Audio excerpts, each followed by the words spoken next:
ओम नमो भगवते वासुदेवाय। आपका स्वागत है आपके अपने चैनल धर्मवाणी में।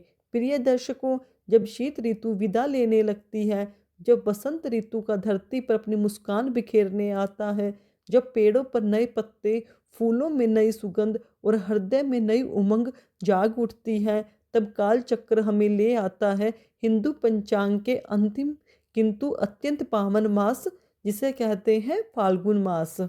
यह मास केवल रंगों और उत्सवों का नहीं, यह अहंकार के दहन, भक्ति के जागरण और प्रेम के विस्तार का मास है। धर्मवाणी चैनल पर आज से हम आरंभ कर रहे हैं फाल्गुन मास के अध्याय, जिसको हर अध्याय आपको जीवन, भक्ति, धर्म के गहरे रहस्यों से जोड़ेगा। फाल्गुन मास का प्रथम अध्याय। फाल्गुन मास की उत्पत्ति, महिमा और आध्यात्मिक रहस्य। धार्मिक ग्रंथों के अनुसार जब सृष्टि का संचालन भगवान विष्णु करते हैं और जब समय समय पर धर्म की पुनः स्थापना आवश्यक होती है, तब काल और मास भी विशेष हो जाते हैं।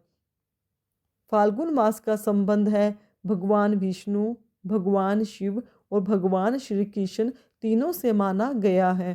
पुराणों में वर्णन आता है कि जब देवताओं ने देखा कि धरती पर अधर्म, अहंकार और क्रोध बढ़ रहा है, तो उन्होंने भगवान से प्रार्थना की, हे प्रभु, ऐसा समय दीजिए जब मनुष्य सरलता से अपने दोषों को छोड़ सके।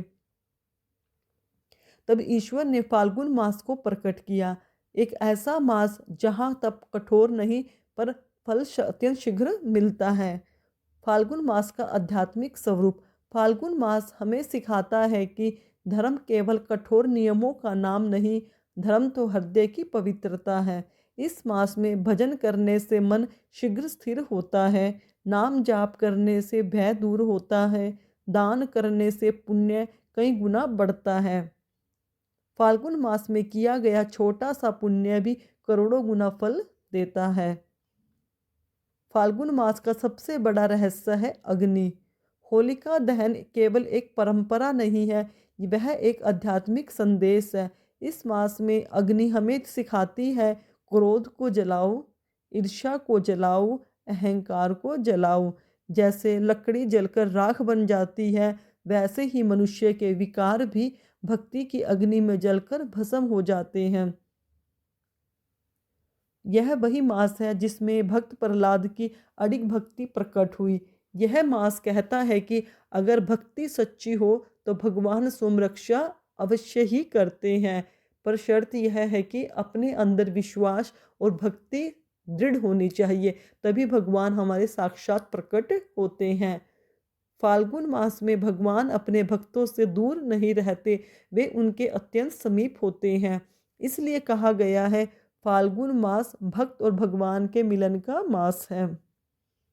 प्रिय दर्शकों, फाल्गुन मास हमें यह नहीं सिखाता कि आप दुनिया छोड़ दें, यह सिखाता है कि दुनिया में रहते हुए मन को शुद्ध कैसे करें।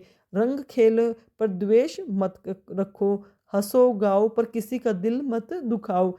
हमें यह संदेश मिलता है कि इस महीने में हमें अपने रंग बिरंगी होली के रंगों की तरह अपना जीवन भी ऐसे ही जीना चाहिए।